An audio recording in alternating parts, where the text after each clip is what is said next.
Bonjour à toutes et à tous. Depuis de très nombreuses années, je défends l'idée que la démocratie, c'est bien le gouvernement du peuple, par le peuple et pour le peuple, comme cela est inscrit dans notre Constitution, et non pas, comme c'est le cas actuellement, et depuis plus de 40 ans, le gouvernement de quelques-uns, par quelques-uns et pour quelques-uns. J'ai écrit en 2012 et 2014 2 essais sur le sujet. Les résistants d'une part, et il faut changer la France d'autre part, qui sont distribués sur Amazon. Mais j'ai évolué dans mon idée de l'instauration du principe du RIC au fil des discussions avec les uns et les autres que j'ai pu avoir.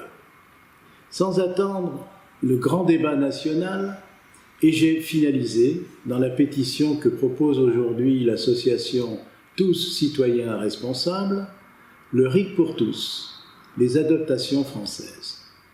De ce fait, on ne peut pas m'accuser de vouloir récupérer l'action des Gilets jaunes, car ma défense du principe du RIC date de plusieurs dizaines d'années. C'est aux citoyens d'agir dans ce sens, mais ces derniers font preuve malheureusement, jusqu'à maintenant, d'une inertie coupable sur ce sujet pourtant capital pour la démocratie, et acceptent de signer un chèque en blanc tous les 5 ans à des soi-disant représentants qui, en réalité, ne sont le plus souvent que des godillots à la solde du parti politique qui les a investis. Ce qui explique le nombre grandissant d'abstentions aux différents scrutins et, de ce fait, la faible représentativité des élus. Les Français doivent être en mesure d'intervenir dans le cours d'un mandat présidentiel afin de se comporter comme un contre-pouvoir si la situation le nécessite. Et vient de surgir un mouvement très actif, les Gilets jaunes. Il faut admettre que, s'ils ne sont pas la représentation de la France en entier, ils ont le mérite d'avoir lancé un grand mouvement de contestation avec une détermination sans faille et un courage très louable. Samedi après samedi, ils manifestent avec une volonté de calme certaine, mais malheureusement, des casseurs s'infiltrent régulièrement et abîment l'image de cette action. Le pouvoir, sous prétexte de défendre le peuple contre ces casseurs, qu'ils assimilent souvent indûment aux gilets jaunes, met en place des forces de l'ordre suréquipées qui frappent sans discernement, et c'est ainsi que des milliers de blessés sont à dénombrer d'un côté comme de l'autre. Ce n'est pas tolérable. D'ailleurs, la Commission européenne et l'ONU viennent de blâmer la France sur ces méthodes des forces de l'ordre. L'image de la France en souffre aux yeux du monde entier. Cette situation fait peur à une grande partie de la population qui soutient les doléances des Gilets jaunes, mais ne participe pas à leur action de peur des violences. La principale revendication de ces Gilets jaunes, c'est le mépris des politiques à l'égard des Français et le pouvoir d'achat des plus démunis qui fond comme neige au soleil et qui ne leur permet plus de vivre décemment. Comme par enchantement, le RIC est devenu l'une des principales revendications de ces contestataires. Il est aujourd'hui sur toutes les lèvres comme une menace ou une opportunité suivant que l'on y soit favorable ou hostile. Mais lorsque les Français sont interrogés sur le sujet, près de 80% d'entre eux, je dis bien 80%, y sont favorables, et c'est logique, je dirais même que c'est du simple bon sens. La rue n'est probablement pas la meilleure des solutions, ni la seule. Elle marque la généralisation d'un mécontentement pour influencer le pouvoir en place, mais elle ne permet pas de faire appliquer la souveraineté des citoyens. La crise actuelle, sociale, politique, économique, ne peut se résoudre qu'en s'attaquant aux racines du mal. Et c'est du devoir des citoyens, c'est de leur responsabilité d'imposer leur souveraineté. Il n'est plus possible de se contenter de critiquer sans agir efficacement. Les Gilets jaunes ont montré la voie.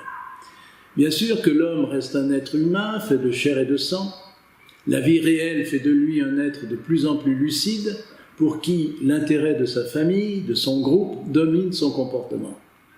Mais il faut savoir, et surtout admettre, que c'est l'unité de l'ensemble de la nation qui peut défendre l'intérêt de tous. Et l'intérêt de tous, c'est l'addition des intérêts de chacun. Ce n'est pas plus compliqué que cela.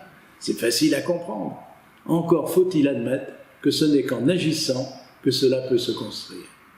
L'acte essentiel que tous les citoyens responsables doivent entreprendre pour enfin faire de la France une vraie démocratie, hors des griffes d'une oligocratie désespérante, est de prendre en main leur stylo et de signer la pétition en faveur du principe du RIC. Ce n'est quand même pas trop difficile à faire. Ce sont des millions de signataires qui mettront le pouvoir dans l'obligation d'instaurer cette démocratie libératrice. C'est la seule solution disponible pour agir sans violence. Cet acte permettra à la France de répondre présent dans la bataille économique que se livrent les grandes nations. La force de la France, ce ne peut être que le rassemblement de ses citoyens et la volonté de chacun d'entre eux à faire évoluer le système politique en échec vers une démocratie vivante et efficace. 80% des Français y sont favorables. On l'a vu. Il est incompréhensible qu'ils ne signent pas en faveur du principe du RIC. On peut dire sans se tromper que celui qui voit un problème et qui ne fait rien fait partie du problème. La seule chose qui permet au mal de triompher, je dis bien au mal de triompher, et c'est ce qu'on connaît, c'est le cas de la France, c'est l'inaction des hommes de bien. Le pouvoir politique n'est légitime que s'il émane directement du peuple. Il n'est donc plus possible de rester indifférent et inerte devant la situation oligocratique de notre pays. Mes chers amis, si vous souhaitez être des citoyens responsables, il faut signer sans blocage particulier notre pétition, car les Français rassemblés ne peuvent pas être plus mauvais que quelques professionnels de la politique. Et ils seront de toute manière plus au fait des problèmes qu'ils rencontrent que les administrateurs énarques qui ne connaissent pas vraiment le terrain. Le bon sens, le pragmatisme et l'intelligence collective feront de notre pays une nation dans laquelle il fait bon vivre. Une nation dynamique et confiante dans l'avenir, et n'est-ce pas là l'essentiel? Pour que vive une France libérée du joug de ses gouvernants partisans et dispendieux, eh bien, rejoignez notre association, qui est non partisane, mais qui est décidée à défendre l'intérêt général de la France, sans chercher à tirer profit d'une élection, mais uniquement en mobilisant les citoyens en faveur de la démocratie semi-directe. On ne peut plus donner tous les pouvoirs à un clan sans qu'en face il n'y ait pas un contrôle, un suivi, un contre-pouvoir en capacité de corriger les injustices et les erreurs de gestion. Défendre le principe du RIC, c'est être un vrai démocrate sans arrière-pensée qui sort de l'influence nocive de ses opposants. Car s'opposer au RIC, c'est une marque de mépris à l'égard du peuple de France, qui serait, à leur dire, dans l'incapacité de faire mieux que leurs représentants politiques, mais cela reste à prouver. Le principe du RIC, eh bien, il est fait pour cela. Vive le RIC, vive la France et les Français responsables.